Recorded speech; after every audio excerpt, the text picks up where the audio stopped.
Yeah, not perfect. All right, I just walked in for the second installment of the I was gonna say Homies Eating. This is we're at The Man Club. the Man Club. Enrico Palazzo at this humble abode. Edwina shows up, and but Toby was all set up with the wine, And now he has wine glasses. and now he Or has more wine glasses. More wine more glasses. wine glasses. I walked in. Toby's got 3 decanters labeled A, B, C. He's got several different wines, and we're trying. And I'm trying to figure out why he has the 3 different decanters labeled A, B, C. Well, the answer is pretty simple, Joe. You wanted to do a dinner with steak, with meat. Not lobsters, not fish, Not chicken. meat, steaks. And times have changed from when our fathers went out to dinner. When they went somewhere to get prime rib, they wanted the most prized piece of the prime rib was the end cut. And you scratch your head today and say, why would you want the end cut? Well, the answer was, it was well done. It didn't have a bit of juice running through it. But That's how people used to like their steaks? people used to love their steaks that way. Wow. Ribeye still do. And there are a lot of people that still like it. Not me. So the answer is, people started to formulate their wine choices then. And as our tastes have migrated more toward enjoying our meat medium or medium rare,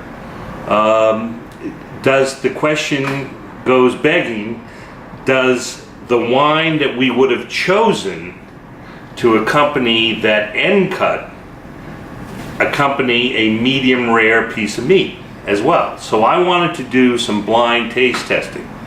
And all of those wines started out as what they called Bordeaux style wines.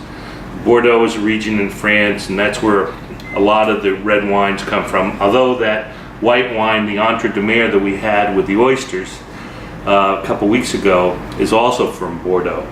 But there are primary grapes, Cabernet Sauvignon and Merlot and Cabernet Franc, that all come in those Bordeaux style wines.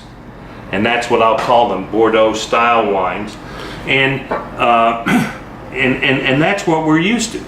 However, the old world, meaning France and Italy, is a little bit different from the new world, meaning the United States and or let's say Australia. In California, in the United States, you can call something Merlot, even though the primary grape, Merlot, is only 75% of the makeup, the blend of that bottle. In France, if it isn't 100%, you can't call it Merlot. So therefore, some people have difficulty trying to figure out what's a good wine from France. They think they know what's a good wine from California, but they don't know why one Merlot tastes different than the next. And some of that is vintage, and some of that is because of the blending. And for example, in the latest series of James Bond films, the Casino Royale, etc., this is James Bond's choice of wine, Chateau Angelus. That particular bottle was a bottle that I enjoyed. I was lucky enough to enjoy. And it's a 1990 vintage, and that bottle, if you could find it, would probably cost you about $600. Oh. Whoa, This bottle? that bottle. Holy cannoli, Batman. Holy cannoli. That's right. We're drinking that tonight? No. However, we're not. However, what we're going to drink tonight, retail, okay, not talking about wine lists in a restaurant, is still perhaps a couple $100 worth of wine. Wow.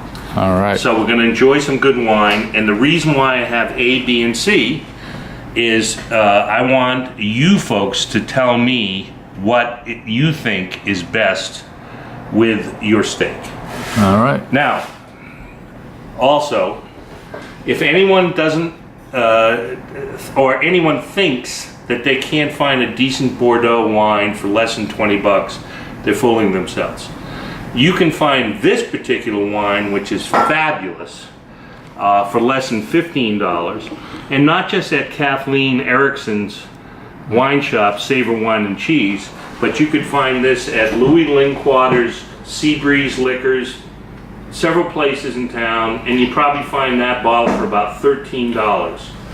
So if anyone tells you you can't find a decent Bordeaux at retail for short money, they don't know what they're talking about. All right. What we're gonna have tonight, our tasting, we're gonna have what is traditionally a Cabernet Sauvignon from the Napa Valley in California. This might fall into the category of what they call a bench press red. High alcohol, big flavor, but you'll determine whether or not it goes with your steak. It might mask the flavor of the steak so you can't enjoy it. It might be too strong.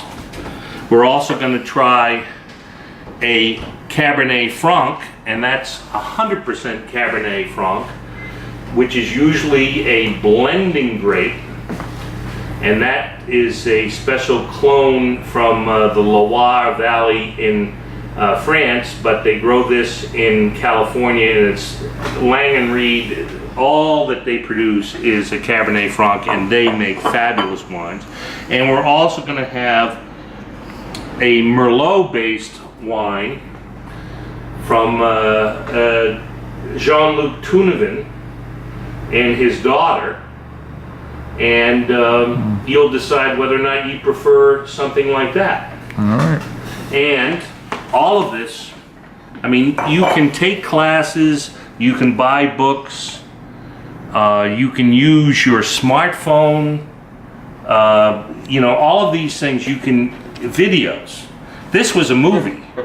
Okay, this was a movie, Sideways, but when this movie came out, Pinot Noir, okay, from California, prices tripled. Yeah. Because they popularized it. Yeah. John Cleese, who a lot of people know from the movies and certain TV and Monty Python, he did Towers? Yeah, all of the above.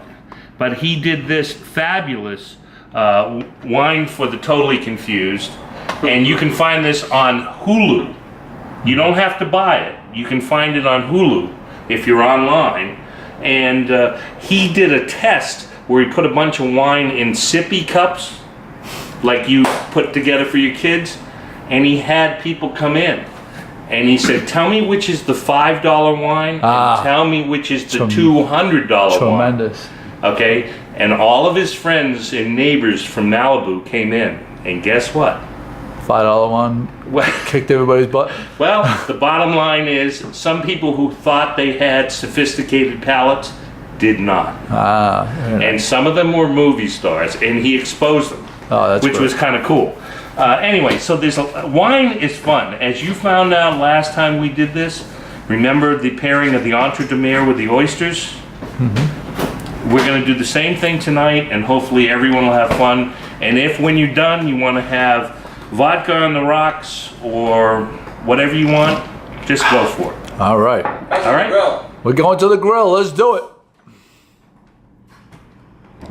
So we all agreed that that the wine A paired best with the medium rare steak. Everybody at the table. Now, can you tell me where you got wine A and what it was? Well, it's at Lang & Reed, 240 clone. It's a 2008 vintage. It was purchased at the Savor Wine and Cheese from Kathleen Erickson. It's very rare. You cannot find it just anywhere. I give her a lot of credit for bringing it in. So independently, all five of us came to the conclusion that wine A, which was this, say it again? It's a Lang & Reed Cabernet Franc, 100% Cabernet Franc. Cabernet Franc is usually only a blending grape with, you'll find most Cabernet Sauvignon Blancs, which will have some Cabernet Franc in it. This is 100%? 100%. And Kathleen Erickson handles this, and she currently has it in stock at her place? To the best of my knowledge, I mean, things sell out. I can't tell you that she has it in stock right. It is also, if you purchase wines from France, a Chinon, Chinon, which is from the Loire Valley. Okay, it's 100% Okay. Cabernet Franc. Perfect. All right, I'm gonna get a shot of the label so people know where to go. Wouldn't you make a meritage for that? Savor Wine and Cheese. This is the bottle right here, right? Right, if it says Lang and Reed, yes. Lang and Reed Cabernet. Talk to Kathleen Erickson at Savor Wine and Cheese. She carries it. Everybody agreed here, and this is, we didn't have a discussion ahead of time. Absolutely not. We absolutely did not. Blind taste test. Blind taste test. A, B, and C. A, B, and C with the medium rare wine definitely paired better, right? Everybody agree? The A would be good with dog shit. There we go. So it's